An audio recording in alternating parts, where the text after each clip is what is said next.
This is the Meeting of Minds podcast with me, Philippa Robinson. In this episode of the Meeting of Minds podcast, I'm in conversation with my totally fabulous friend, Luisa. I met Luisa at work just over 2 years ago when she came to work in the same team as me. I was instantly taken by her sparky personality and how fun she is to be around. I left that place a little while ago now, and we have become firm friends since. I dreamed up the idea of this podcast in a conversation with Luisa, so it's only right she is the first guest. She's wise, funny, and totally fabulous, and I know you're going to love her as much as I do. So over to Luisa.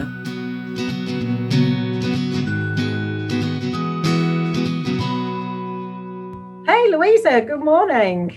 Good morning. Actually, that's not a very good start, is it? Good afternoon. It's way past morning. It is. We've been talking so much before I press record that actually we've gone from morning to afternoon. Oh dear. Nothing new there. No. So here we are. You are actually this episode is going out as episode number 2, which is the first one with a guest, because I wanted you to be my first guest. Yay. But actually, we're recording this last. So we're recording this on the 22nd of December. This is the last one to record because I right royally messed up the recording of the first one. So we're having to do it again, which is great because it means we get to do it all over again and have this conversation. And actually, when we recorded the first one, you were 26, but you're 27 now. Yay! So, yes, older and wiser now. Well, older, yes. Absolutely. So here we are on the Meeting of Minds podcast, because the Meeting of Minds was me and you, and that is why I called it Meeting of Minds. And it is really lovely to have you on the podcast, being my first guest. And here we are talking about 20s. Being in your 20s, and you've got another extra year to add in that now. And go on, you fire away. Can you tell us, please, about your 20s so far? Yes. When I look back, I think they've been wonderful. This year of my 20s has actually been really great. I've learned a lot in this year of my 20s. So 27, so I've only got 3 more years now. Yes.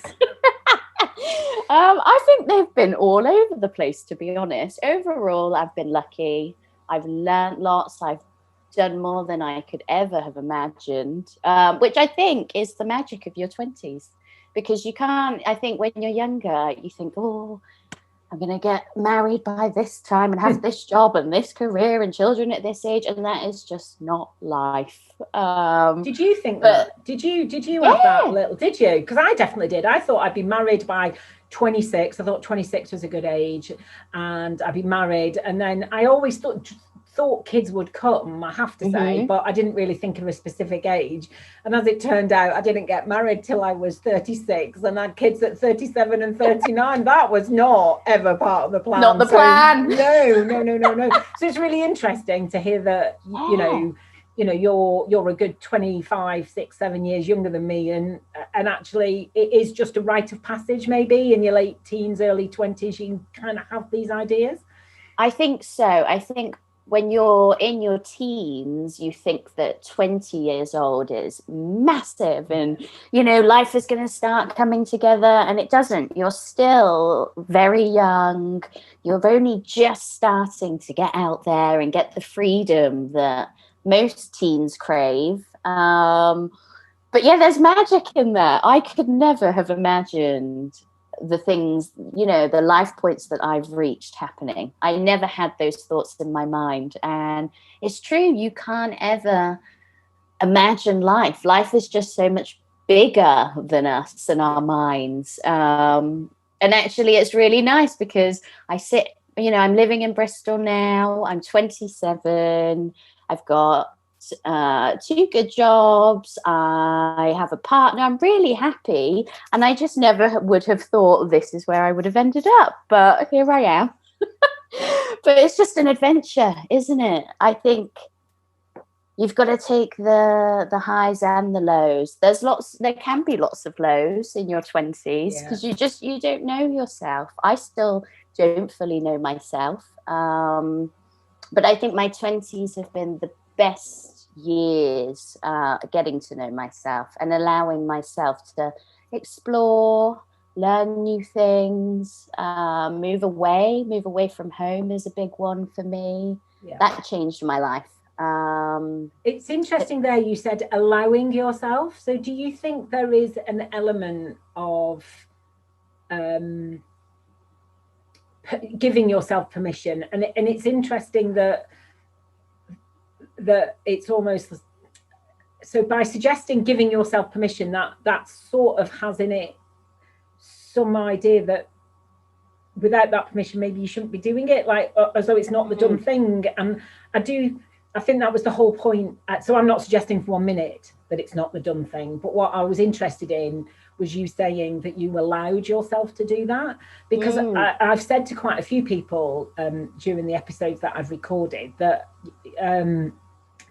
that sometimes I think it's expectations during your 20s, that there are certain expectations that maybe you have for yourself, and where those come from obviously is, you know, quite not complicated, what's the word, you know, they can come from all sorts of different places, but also expectations from other people.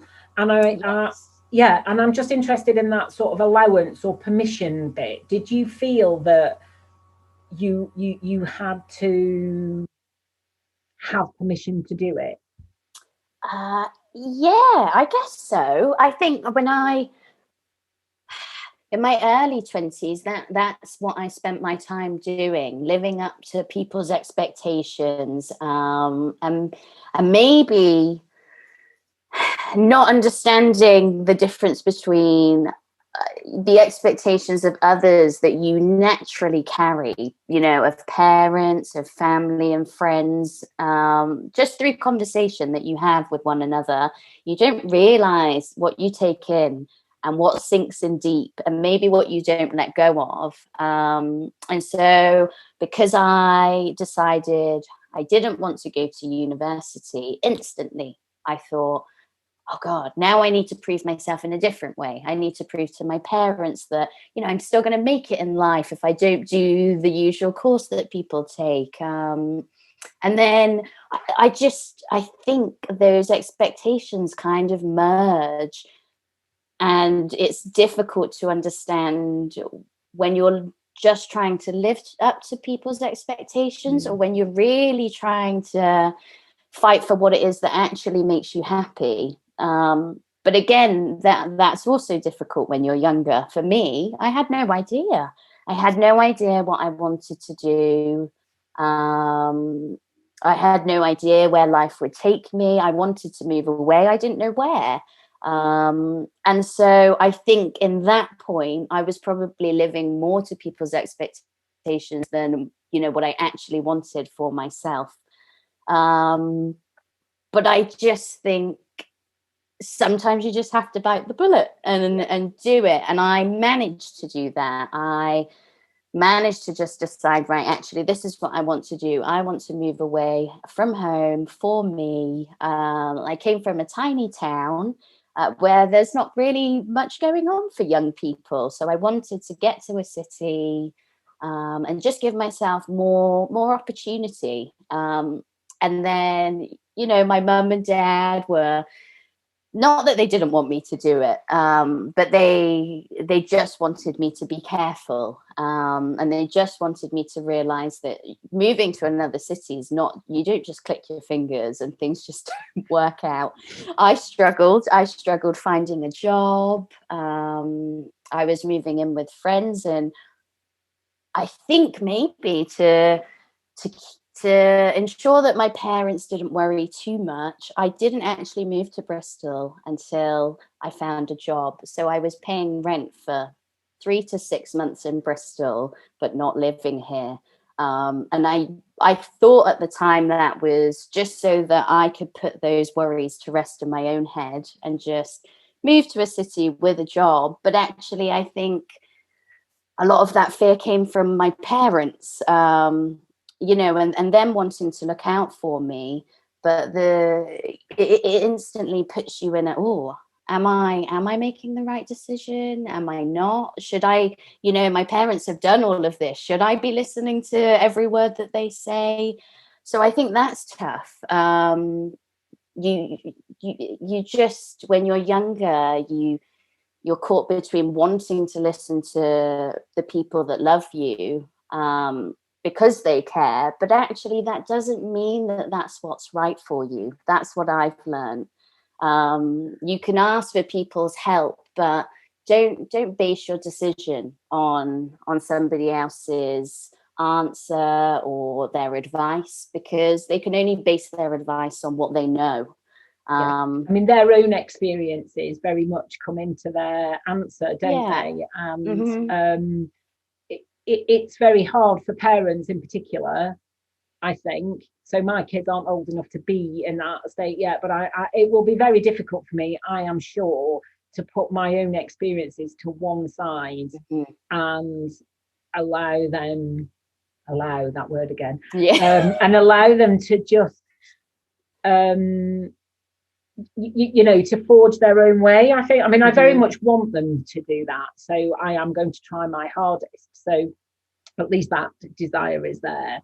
But it you know, it is very hard, and like you say, you know, those people love you dearly and want to make sure you're okay, but the only one who actually knows what you're capable of, what you can do, what risks you can take, what calculated risks that you know, how much thought you've put into things. You know, the only one who can actually do it is you, isn't it? Exactly.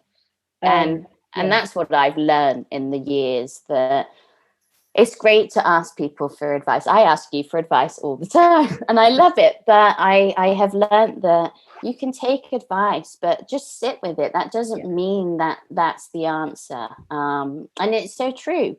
All the answers come from inside. Only you know how you really feel. Even when you're asking someone else for advice, you know, how much do you actually leave out of the question? How many of the thoughts do you actually tell the other person? You don't. You ask what you're willing to ask for, but someone doesn't get the full picture unless you explain how you've been feeling for, I don't know, the last 5 years, or no one can really ever know. But we change every day too. I've wanted to do so many things in life that just haven't happened because they look great. You know, you see people doing things and it looks great, but until you've tried it, you don't know whether you like it. You don't know whether you're going to be good at it, or maybe you'll be a natural. You don't know. You just do not know. Do you tend to be in that? It's really interesting because I was talking to somebody else about this. Are you the sort of person, I think I know the answer to this, who sort of gives it a go? I try to. I always try to, but I know I have fear in the back of my mind, and I'm still trying to work on that. But this year, you know, I finally took the plunge. I did something. And I made a decision without knowing all the details and how, you know, whether it would all work out. But I knew that if what I thought could happen did work out, then it could be life-changing. And actually, it was life-changing just for me in my mind. You know, nothing has changed on the outside. My money hasn't changed, where I'm living hasn't changed, but how I feel inside has really changed just from taking a leap. And just that trust, that little bit of trust that if you are going after what you really want and what is really going to make you happy, then sometimes it does just work out. Because there is that magic in the world. Well, we both believe in that, don't we? We do a lot of talking about the magic that is out there and what the universe is telling us and giving to us and letting us see and all those things. And you know, I think you're right. It's having the it's having the courage, isn't it, to sometimes take that leap. And that's exactly what you've done in that situation you're talking about. And it's kind of what I've done in doing this podcast and setting up my business this year. But it feels really right, and what you're doing feels really right.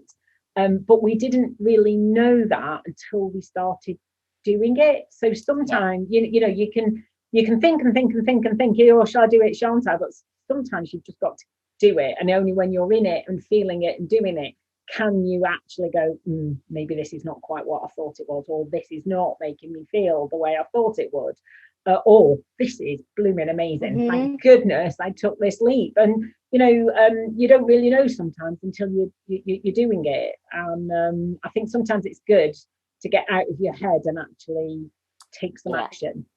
Just give it a go, because that's what I do. I am a thinker, and before before I go to an interview or before I do anything, I'm always worrying. That's who I am naturally, and that's great because it means I care.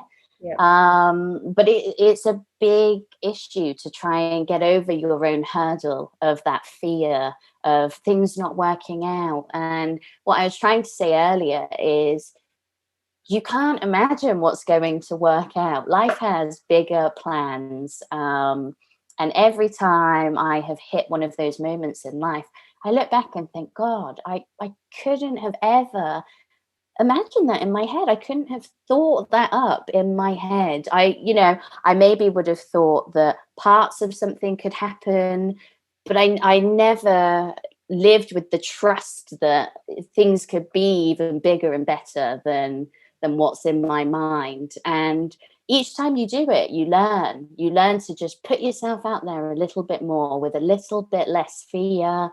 And you taught me, actually, regardless of whether things work out or not, it's information. And that's the key, isn't it?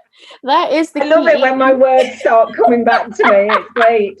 But yeah, you're right. I do always say that if nothing else, it can always be an information gathering exercise. And if somebody doesn't, I don't know, say somebody doesn't treat you that well, that's information, isn't it? Exactly. that person in that moment didn't treat you very well. So, maybe you are more careful around that person, and you think about how much time and effort you give to that person again, for instance. Or if you're not sure about making a decision, gather more information about whatever it is.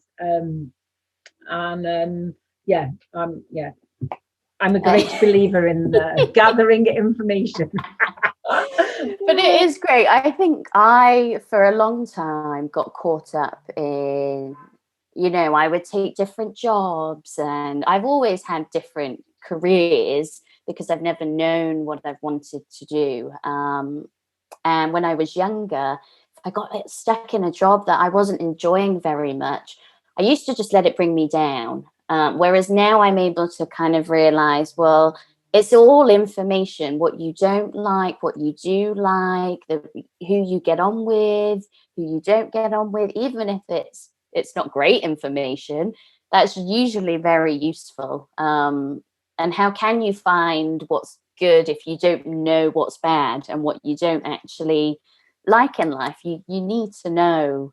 You need that bad in bad. It's not bad, let me but you need that. You need that balance. And life is not all rosy. I mean, it just isn't, is it? And you're absolutely right. The information gathering is not all gathering the good bits, but actually it can be gathering bad bits, in inverted commas, as we're doing on screen, which is not great for a podcast. Bad information, but it is information about things that don't work for us, that or certain people or certain places or certain ways of doing things. It is which actually is really useful to help you work out what does work. But I think it's really hard to see that sometimes, but with a bit of distance away from whatever situation you're in, you can go, okay, I now know that doesn't work, so I won't do that again, or something like that. Can we just go back a bit, and when you said when you left school you didn't go to university, was that a tough decision? Yes and no. I knew I didn't want to go. Yeah, you've always said that to me. You knew you didn't want to go. Yeah, in my heart, I knew it. My dad, I watched my dad own his own restaurant, and I loved it. I grew up wanting to be dad. I wanted to have something of my own that made me happy. I didn't, and you know me, I don't like following rules. Yeah, absolutely. I don't like people making me feel like I'm in a box, or that there's only one way to do something, because there's really not. And so I knew I didn't want to go, but I had to then decide, how do I let my parents know without upsetting them? And I think I had some fire in my belly, because I could have gone, of course, I did the work at school. I did well at school.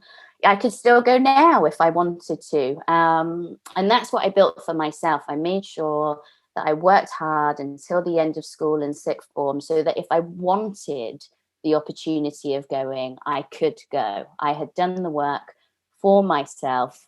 And then I got to the end of it and realized, regardless of all the work I put in, it hadn't changed anything for me. And I didn't want to go to university and just hope it worked out, or just try it. I wanted to work towards something that reflected me a little bit more, which wasn't going to university and doing school again, really. Yeah. But yeah, it was tough to break it to mum and dad. I'm sure it was, and I'm sure it was tough to sort of go a little bit against the grain, really, at that time, because I should imagine, with good exam results, there is a lot of sort of expectation, really. And in these days of like everyone, people coming out of university with massive debt and all sorts, actually, I can and I actually, I don't know, and I don't need to know really whether that was a driver for you, but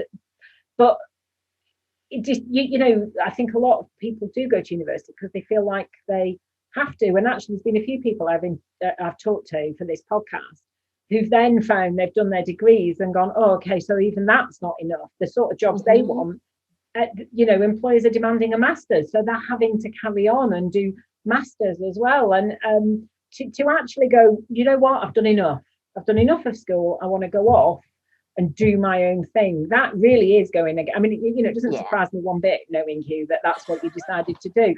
But that just goes to show that's a real testament to the strength of your character, that you didn't want to go down that route just for the sake of doing it, which is what I get the feeling, and I could be completely wrong, that some people do.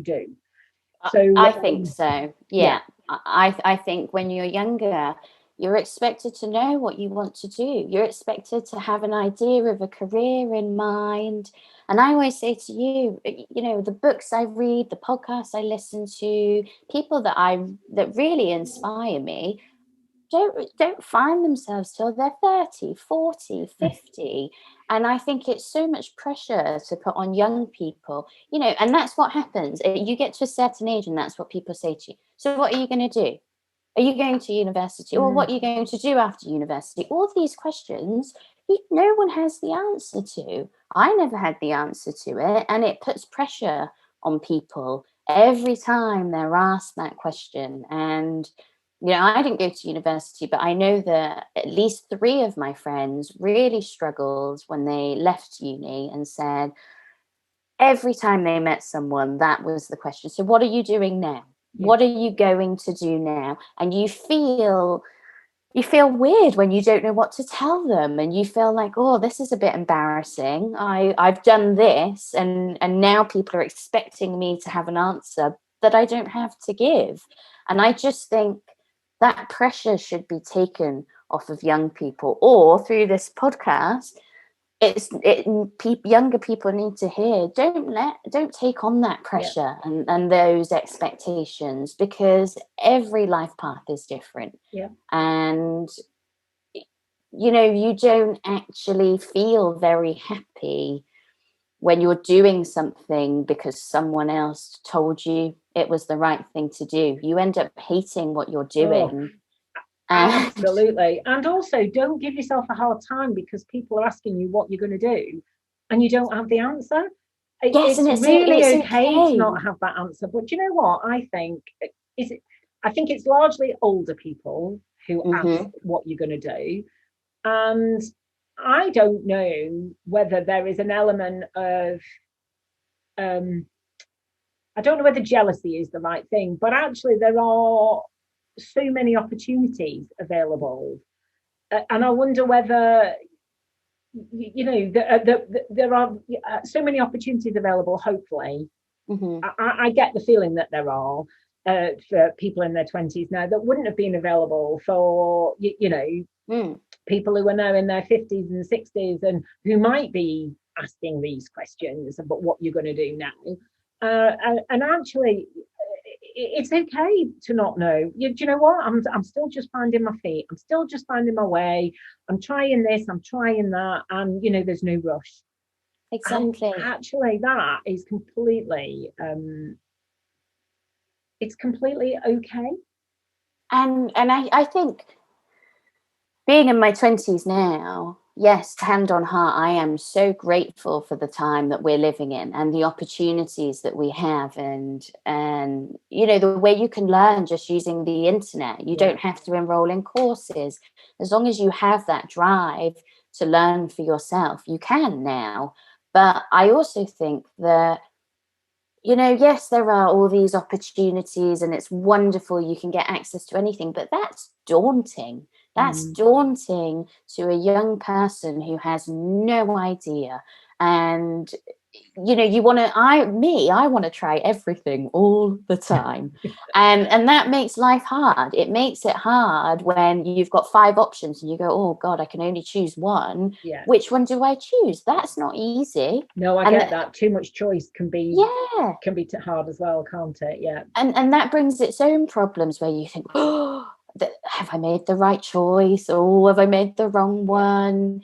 It's not any easier than it was. I think it's maybe a bit harder because... Yeah, no, and I agree with you, because actually less choice sometimes is easier. I find it quite hard making decisions when I've got lots of choices. So I manage to find ways of limiting my choices so that then I only have to choose from a few. Because I get a little bit daunted by too many choices. So I see what you mean. So yes, there is a lot more choice, but actually that comes with its own downside, for want of a better word, as in it's not all rosy. Yes, look, the world is your oyster and you can choose this, but when you actually have so much choice, it can be daunting, like you say. And it's finding a way, I suppose, of trying a few different things without great financial risk. Little tasters of this, little tasters of that, to try and work out what it is that actually makes your heart and soul sing, really, rather than fulfills the expectations of other people, or expectations that you've unwittingly taken on from other people, because that is what happens, isn't it? Yeah, and I think that your 20s should be for exploring. You're never, if you do find what you want and you find yourself in the perfect career or perfect home, then well done you. Yeah. That's brilliant. But actually, that really isn't the norm. It's not everybody is going to know early on what they want to do, what makes them happy. Like we said, we evolve every day. Every day that you learn something new, it sparks a new interest that you hadn't even known about before. And then that could then spark another interest. So I think that your 20s should be used for exploring, for playing, for allowing things to go wrong if they aren't meant to be. Yeah. And that's not a failure. that does not mean that you failed if something doesn't work out the way you thought it would have. No, it's just information, isn't it? Exactly. It's more information. And it's just what we say, roadblocks and anything that kind of gets in the way. Maybe that is the sign that you need to look out for, that you're just maybe not on the right path, and there is something down that path if you just look the other way. And I do think things like that happen in life. When things don't go the way you planned, there is a reason. There is always a reason, whether we see it at the time or not, whether we look back in 20 years and think, oh, if that never happened, I wouldn't be here. Life happens the way it's meant to. And if you look for the signs, they are there. If you're willing to be open to change, and just listening to yourself, I think that's what I am learning still in these last few years of my 20s, to listen to myself, listen to my gut, seek advice, but still I know what my gut feeling says. And always trust it. Always trust your gut, because it's linked to the mind. So it's not lying to you. If something doesn't feel right, then listen to that. I know, and so I completely agree with you. And just before we move on, I just want to come back to that point. But also, your 20s are for having fun as well, because I do think they can seem a bit like, no, I've just got to work hard.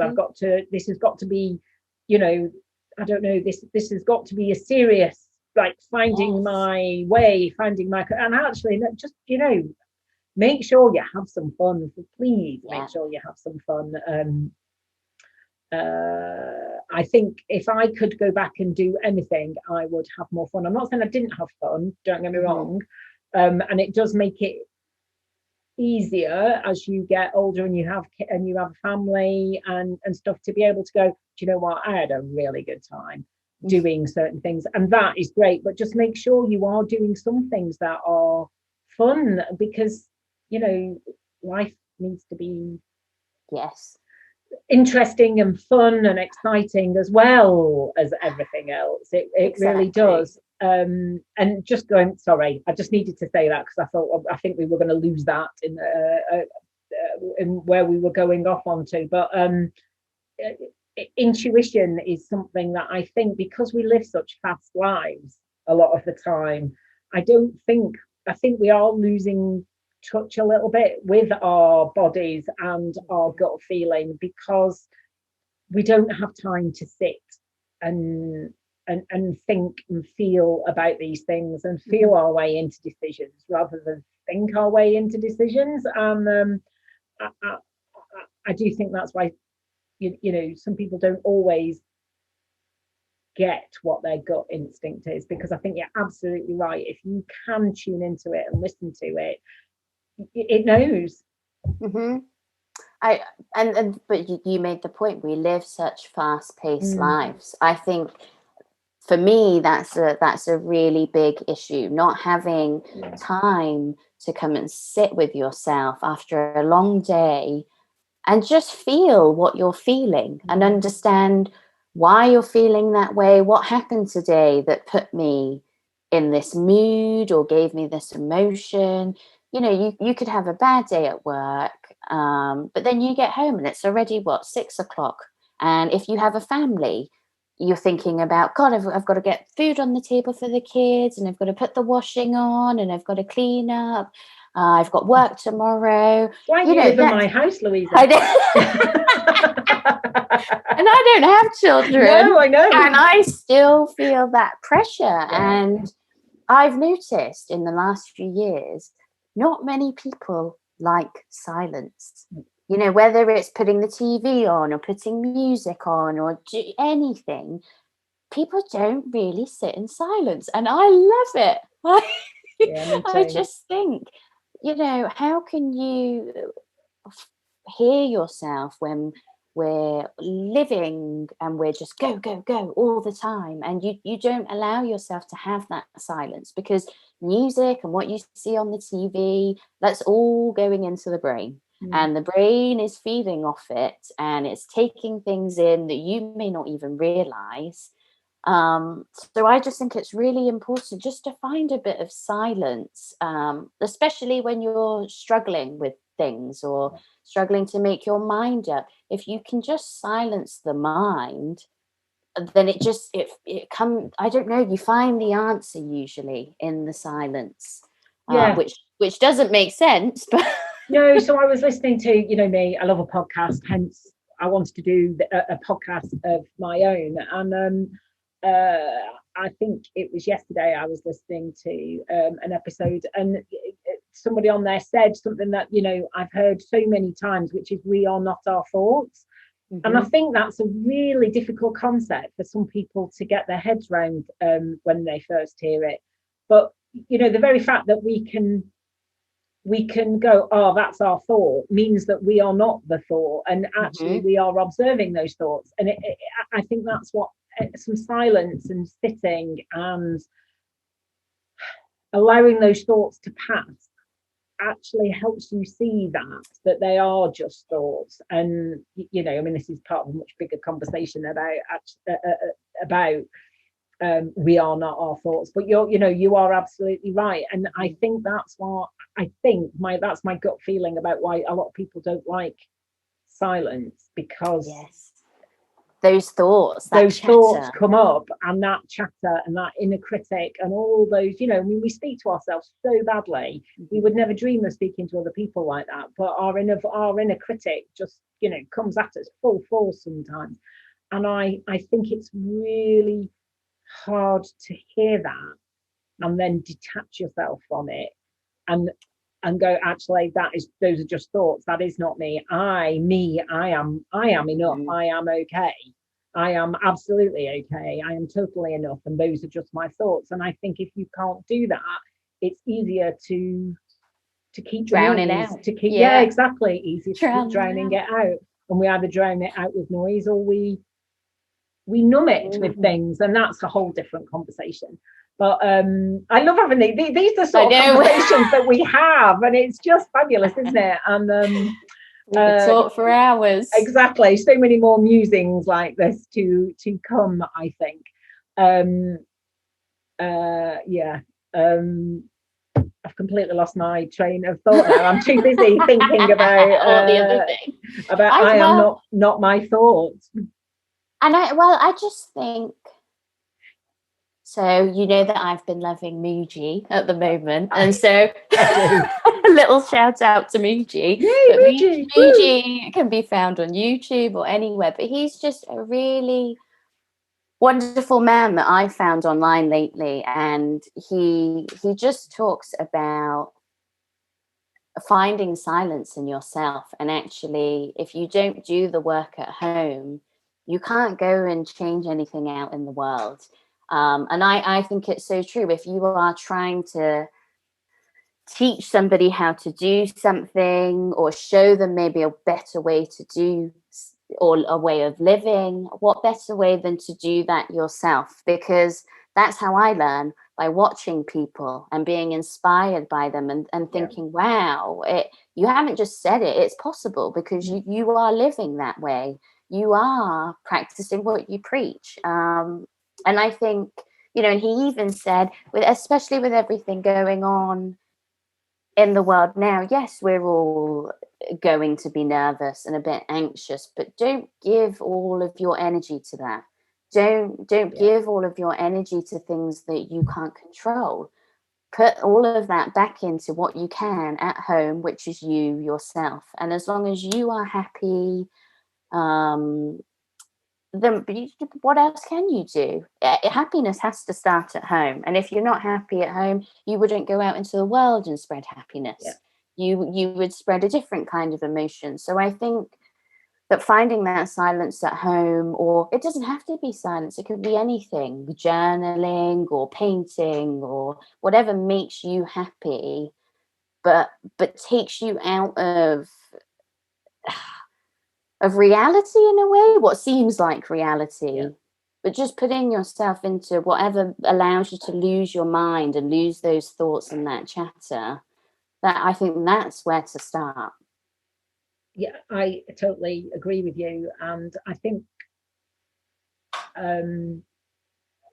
yeah, I mean, it's really interesting because I met you post my breakup. So you didn't know me before, and outwardly I don't look any different, but inwardly I am very different. And it's really interesting because these conversations I have with you, which I am, totally invested in, totally agree with, and that's why we get on so well. But that's been quite a new thing for me, and I'm blown away that I can have these conversations with you, and I suppose in a way I'm a bit jealous. I wish I learned a lot of this earlier, but I know I wasn't ready to. I mean, I was having my own things going on when I was younger, and I'm only ready to learn it now. But it's a completely different way of being and living, and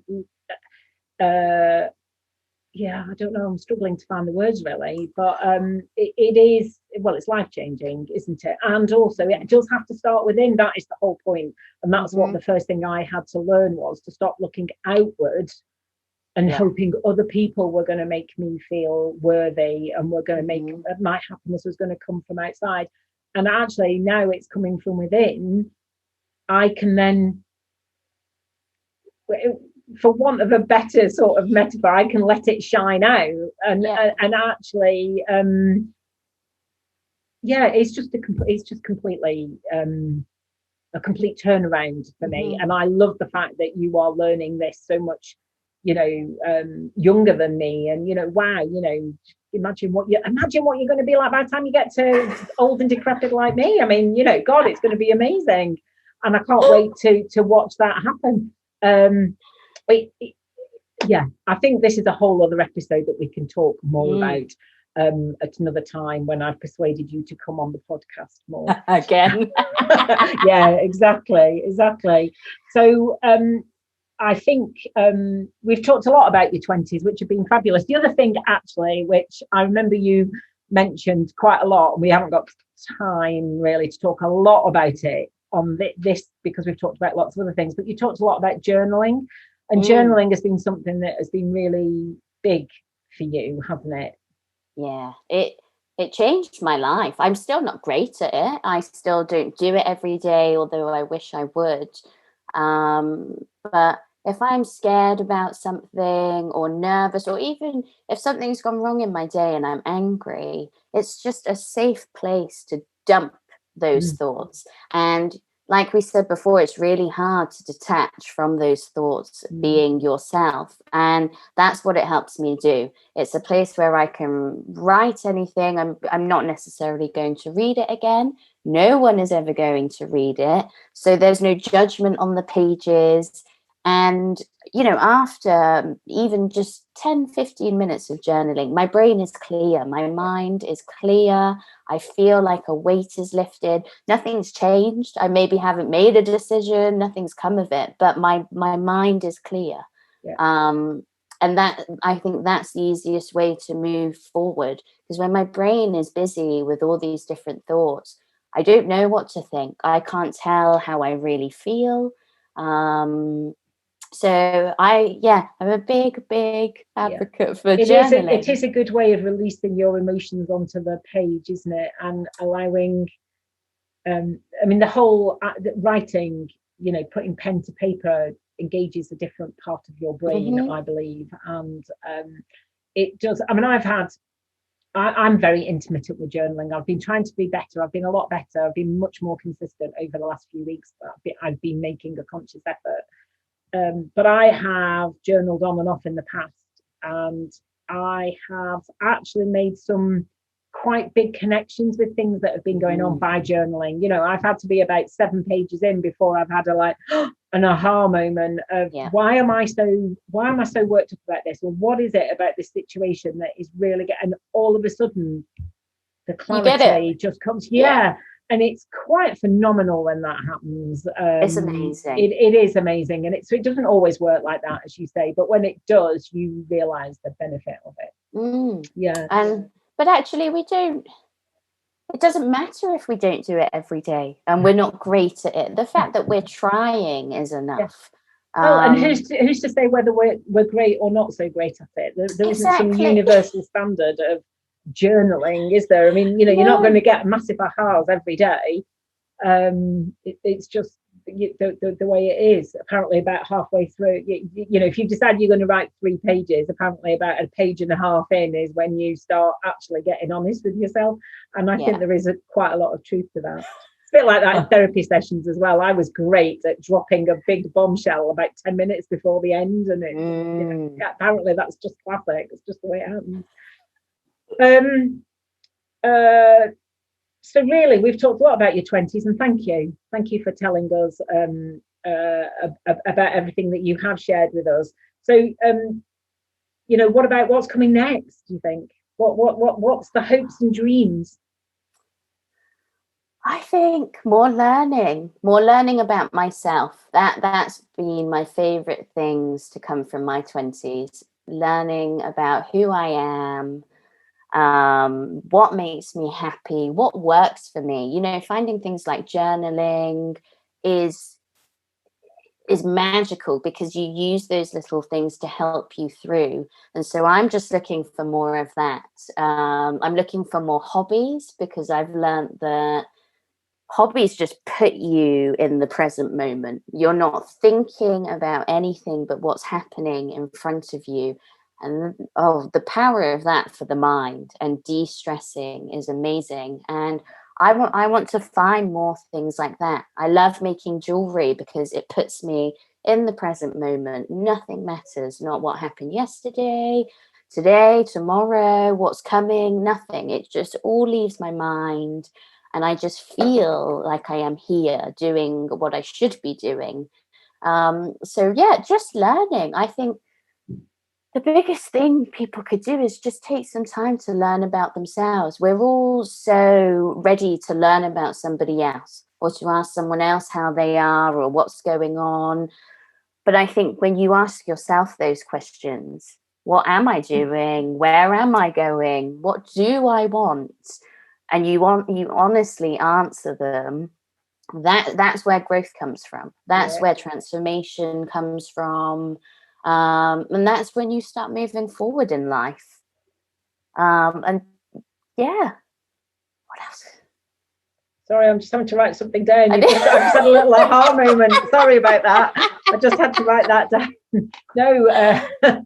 But learning about myself. That is my favorite thing to do.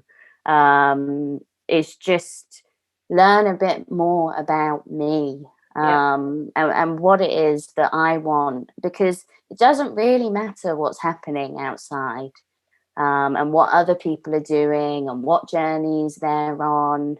We're always going to look at someone else and think, oh, maybe I should be doing that. Or, the judgment comes naturally, whether we mean to or not. But none of that matters. It's all about just being happy in yourself. And don't worry too much about what other people are doing, what other people might think, what other people might say. If you believe in it and it's something that is important to you, then give it a go. Because actually you just don't know. You've really helped me embrace that more, I have to say. And I keep sending you all these, guess what, I think I might have a go at this. And like the other day, didn't I sent you a message saying I'm going to have a go at candle making. Why not?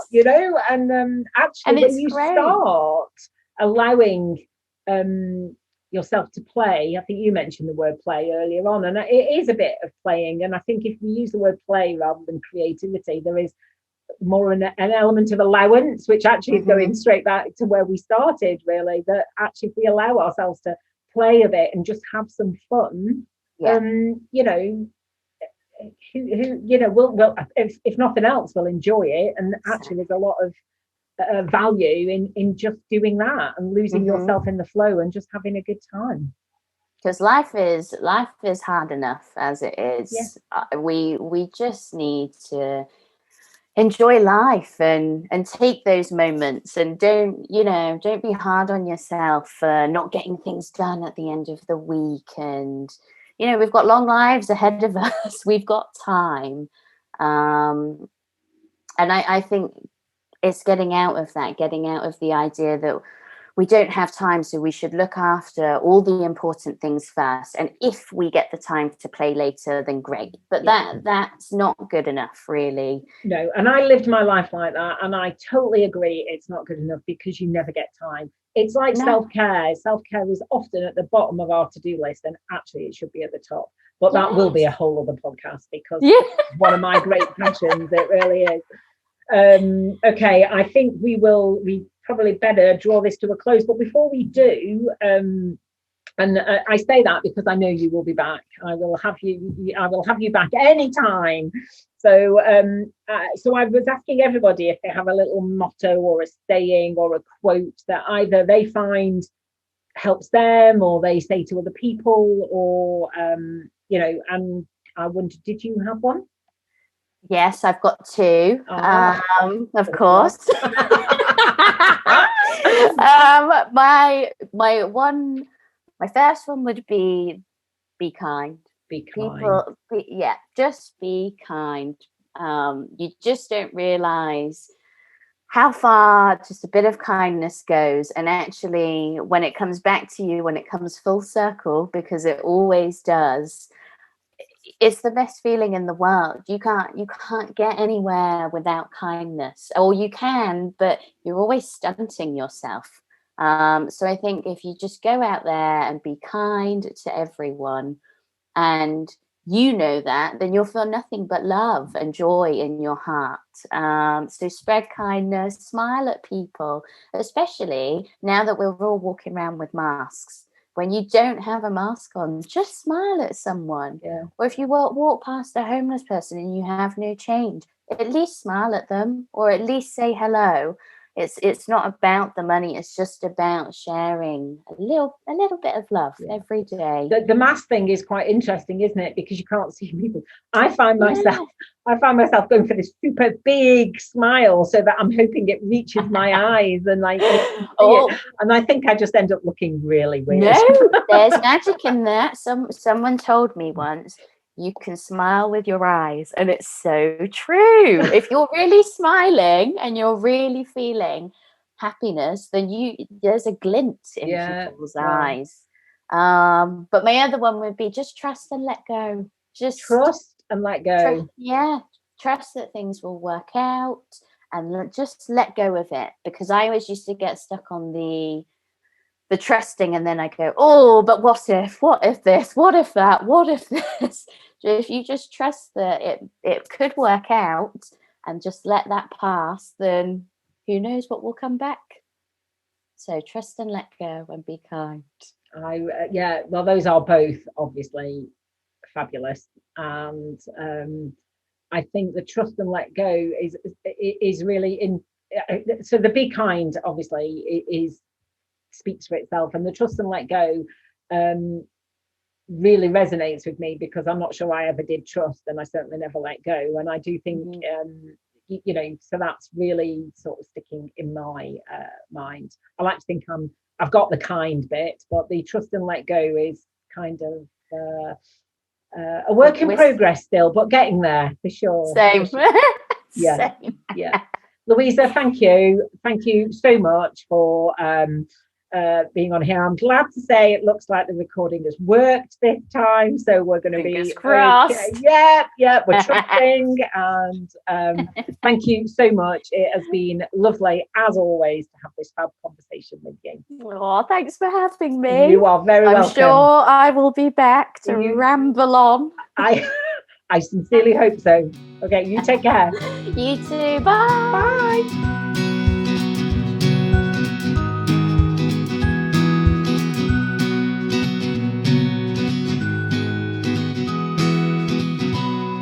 Thank you for listening to the Meeting of Minds podcast. You can find this podcast in all the usual places. Please tell your friends. Please subscribe.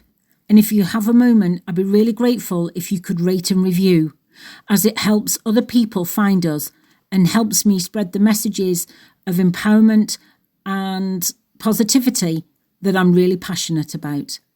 If you want to find out more about me, you can visit my website at www.safeandsupported.co.uk. Until next time, bye.